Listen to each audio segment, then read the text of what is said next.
My name is Lily O'Connor, and I'll be a senior in the fall. My name is Dylan Vladica, and I'm going to be a junior next year. My name is Kik, and I'm going to be a junior next school year. My name's Caden Smith. I just graduated Lake Central High School and am going to be an oncoming freshman at Olivet Nazarene University. I went on the mission trip because, I don't know, it's just something to do during the summer. There's something going on with the church, and I just enjoy doing the things with the church. It's just really fun, and then I was going to a new place that I've never been to do something that I haven't really done before. It was just a new experience. I went on this mission trip because I just wanted to get out of my comfort zone and get an experience for something that I wanted to do with missions.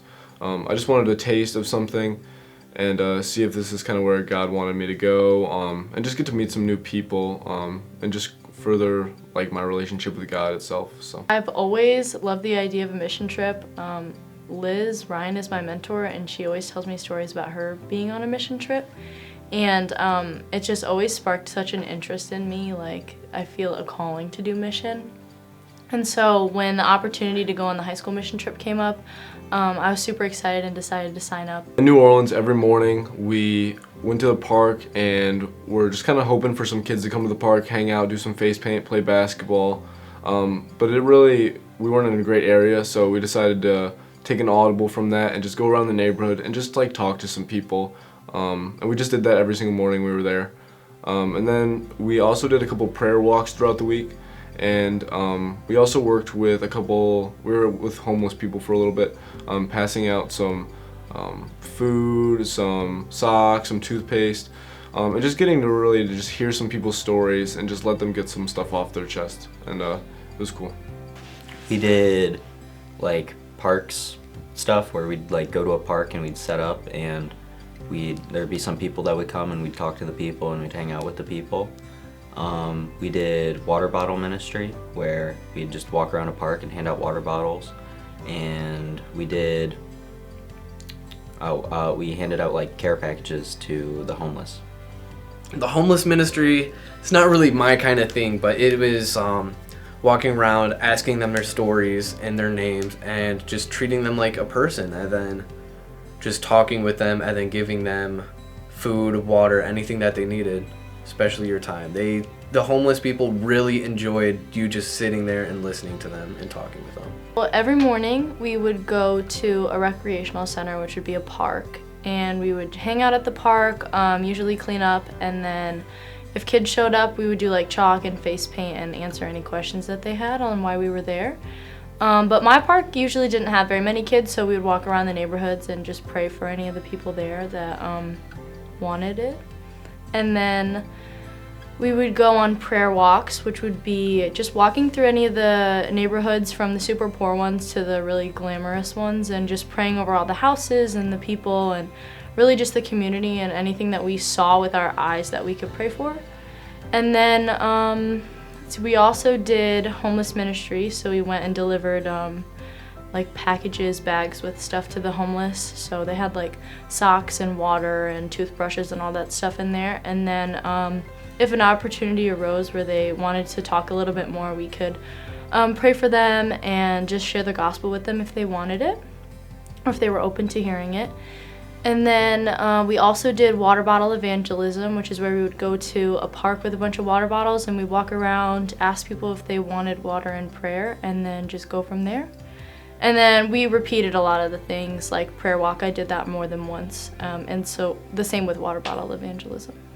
I spent a lot of time in the summer heat and humidity of New Orleans, at a park. Every day in the morning we went to a park and just helped out the community there. We picked up trash, we talked with people who lived there, and we played with some of the kids that came by.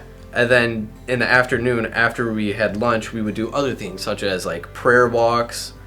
We would have gone to a food pantry, and then we did water bottle handouts and feeding the homeless. So the first night that we were in New Orleans, all the upperclassmen had an opportunity to go on a tour of the city, and it was, what was it like? North American Mission Board. Okay.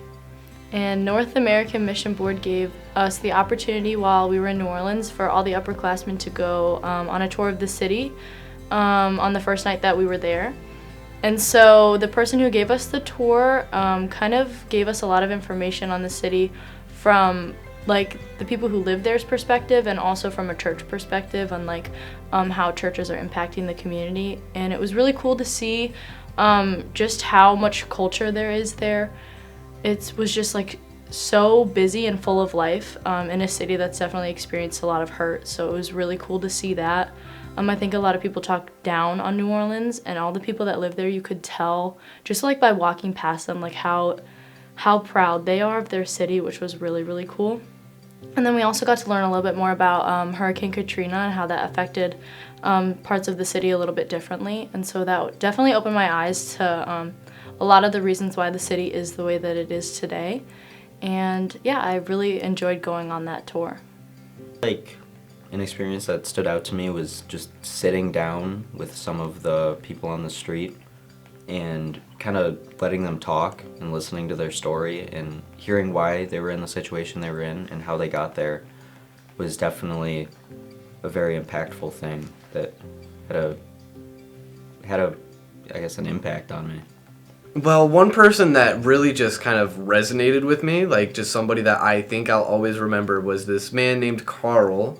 He didn't have the best relationship with his father, so there's a bit more generational trauma there between him and his son. And we met him while he was, I think, homeless, out of a job, and then his son just graduated high school.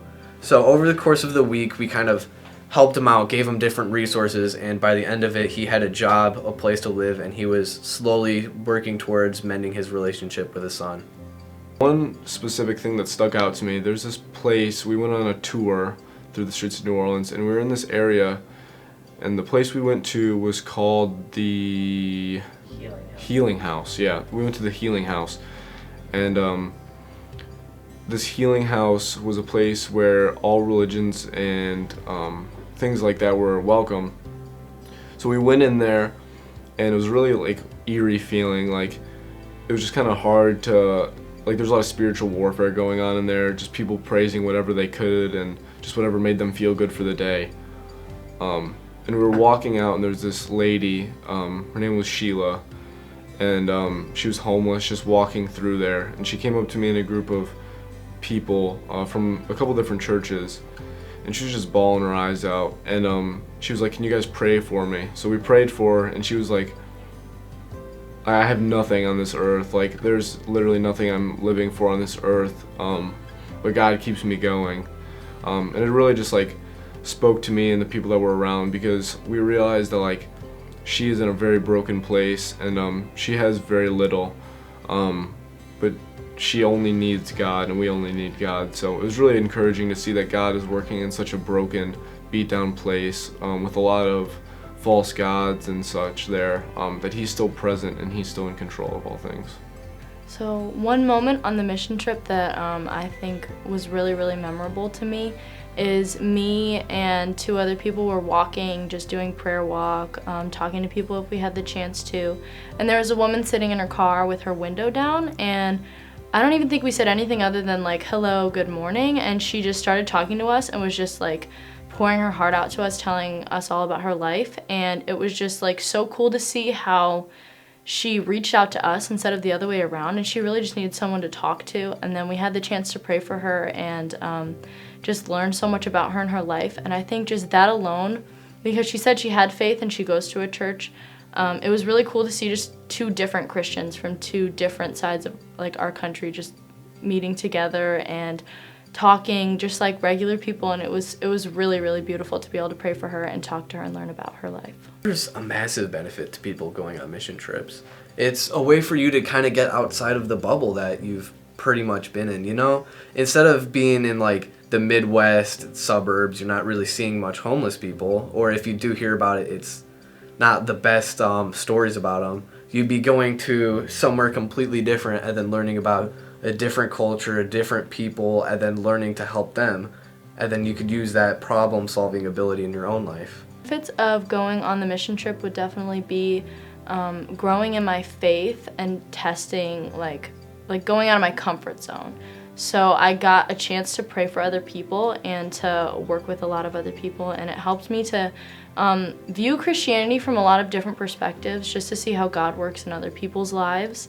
So it definitely takes you out of like my mindset of being at home and going to church in that regular pattern to like going to another city with completely different culture and a completely different outlook on like points of the gospel that they focus on. So it was really awesome to see like all the churches in New Orleans and how they viewed the gospel, and I think it helped grow my own faith and like learning other people's perspectives and like having questions of my own and also trying to help answer other people's questions that I was on a team with. So it was really, really cool to see and definitely beneficial for my faith.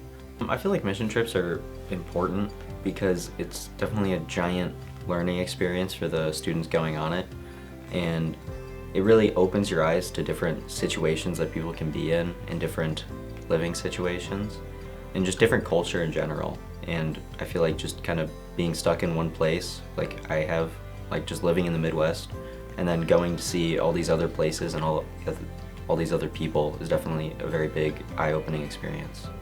Well, I think going on a mission trip is super important for just all people of faith that say that they have a relationship with God. We're called to go and spread the word of God and just not just stay stagnant and stay where we are, but just go out and just teach people about who God is. And it's really good, even if you're not very comfortable with talking to people and just kind of very shy and stuff like that. It really gets you out of your comfort zone and you feel so much better about it. I talked to a bunch of people that were pretty shy going into this, but they realized that like this is so good for them and they would even go back too. So people that got out of their shell and just want to keep doing these awesome things for God, which is just great to hear.